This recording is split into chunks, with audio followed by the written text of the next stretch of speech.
my name's Tom Borlett. I'm Spaghetti Traveller and welcome to the start of my video series. Today I'm going to be talking about Peru. It's somewhere I went for a month in 2013. I loved every minute of it. It's probably my favourite country in the world at the moment. Every experience I speak about on this show will be on the Spaghetti Traveller. I detailed each one much more closely in a separate blog post, so this will just be an overview of the entire country. Alright, so first spot for many is Lima. This is because this is where the airport is. I'm not going to lie, it's not the nicest place I've ever gone to go. So if you have a choice, I'd skip it. But most people fly into Peru, and if you're flying into Peru, you will go to Lima. So try and keep it to 1 or 2 days if you can. If you are there, I definitely check out the Monastery of San Francisco. As part of this tour, you get to see the catacombs below, which is really cool. So that was good fun. There's also the Magic Water Circuit. If you haven't ever heard of it, have a quick Google. It's it's quite a good sight to see. So these will fill the time. Also, if you're into surfing, surfing is very popular in Lima. I mean, it's very popular all over Peru, but you can do it in Lima. The only issue is, while you will have the waves and the wind, it rains every day of the year, like without fail, and it isn't the greatest. It'll be quite cold, so it's something to consider. Your next stop, as I mentioned, surfing is huge in Peru, and all along the northwest coast, surfing is massive. You've got all these different locations. The the one that I found seemed to be everyone's favourite is Mancora. People went there, went to the hostel, they partied pretty hard there. So Mancora was definitely a popular option if you wanted to try out surfing. And there's classes for all different levels, so it doesn't matter if you've never done it before. Next along, you have Iquitos, which is basically your entrance into the Amazon rainforest. So 60% of Peru is made up of the Amazon rainforest. So I think people underestimate how much of it is actually, rainforest. So Iquitos is a place I'd recommend going to. It's very expensive. So this is one of those ones where you've got to work out how long you're going to be traveling for, how long you need your budget to stretch for. So if you're going for a short trip, definitely check out Iquitos, but on a 9-month trip, good luck to you.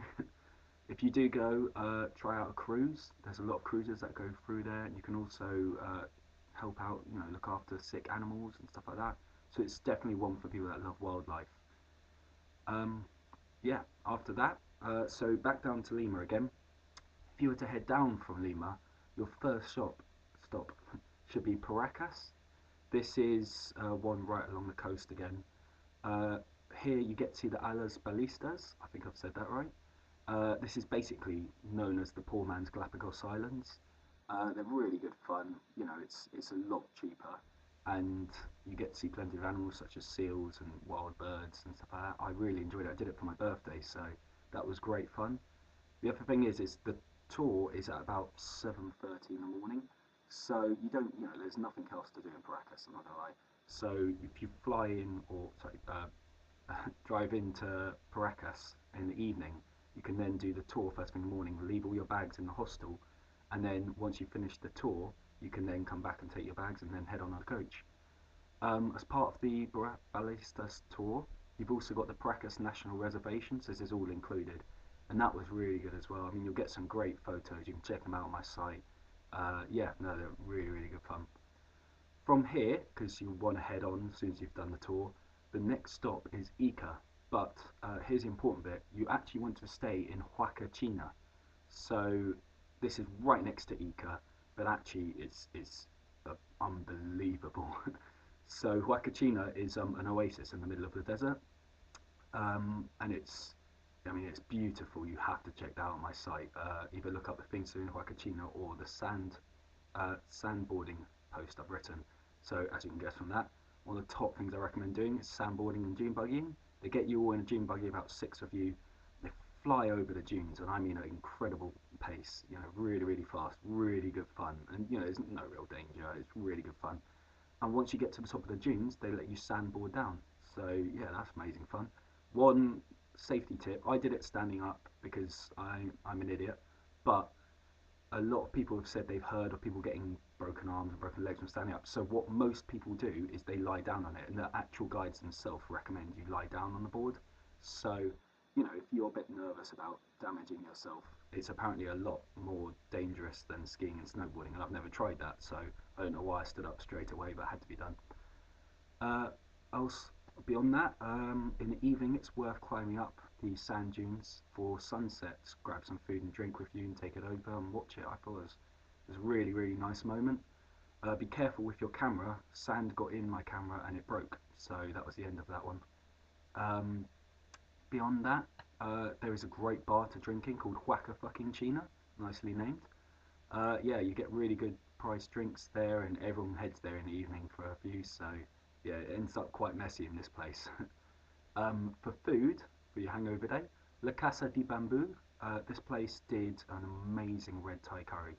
It was, oh, it made me miss home because yeah, they don't tend to sell any form of Asian food in South America. I found this was the only place.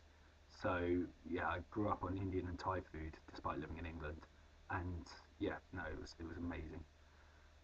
One extra bit you need to know about Huacachina, which isn't the nicest thing to bring up, is that you might need diarrhea tablets.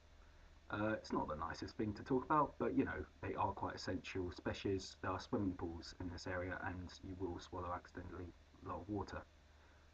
Further on from this, you can visit Nazca. This is where you get to fly over and see the Nazca lines. My friend got quite motion sickness on this flight, and so did quite a few other people I know. It's a very small plane, it's just you and the pilot, and it's a mind blowing experience. But just be aware if you get motion sickness, you will on this. So, yeah, just be careful. Next, Arequipa.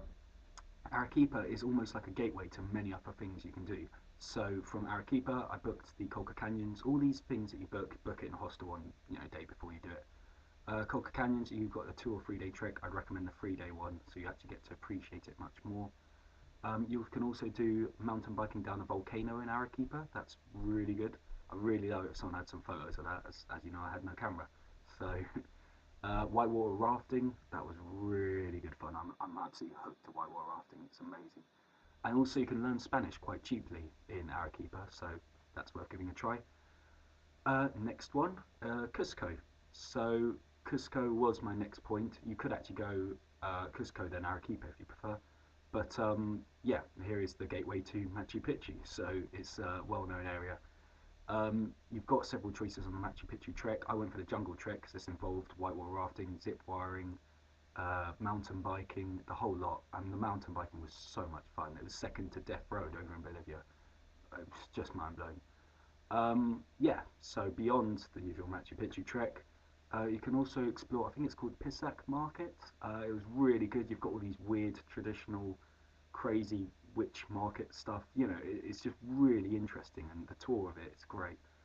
I recommend getting a massage. It sounds like an odd thing, but actually, I mean, I got one. It was amazing, and it was like the equivalent of £2. So I was like, well, I'm gonna get these all day. There's also a chocolate museum that was really good, and then you've got a cafe at the end where you can try everything, including like a cup of melted chocolate, which is good.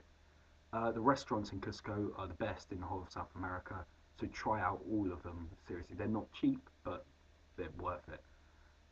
Clubbing in Cusco was also really, really, really good fun, so check them all out. Next, and it's the final place I'll speak about, is basically along Lake Titicaca. So you've got several places you go to, such as Puno, but it's up to you to make a decision. But I check out the floating islands and do an exploration all over Lake Titicaca. It's a real mind-blowing experience. And yeah, this is where you start to enter Bolivia. So that'll be the end for this. Hope it was useful. Chat to you soon.